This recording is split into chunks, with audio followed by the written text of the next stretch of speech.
Hello everyone, my name is Adunyas Mama. I am from Ethiopia and I'm PhD candidate in the field of plant biology and biodiversity management at Addis Ababa University.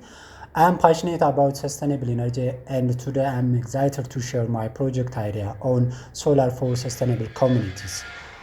In many parts of my region, especially rural communities, people depend on firewood and charcoal for cooking and lighting.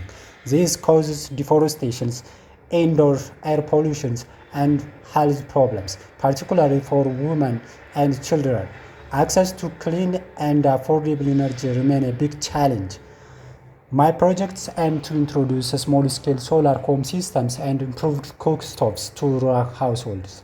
The goal is to reduce pressures on forests, improve air qualities, and make clean energy accessible to everyone.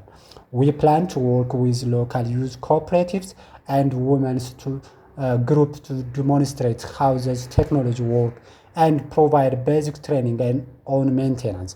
This will create jobs, build local capacity, and ensure local-term sustainability.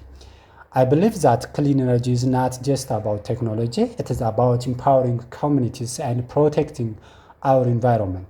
Through this project, I hope to contribute to Ethiopia's green growth strategy and inspire others to join the clean energy movement. Thank you for watching.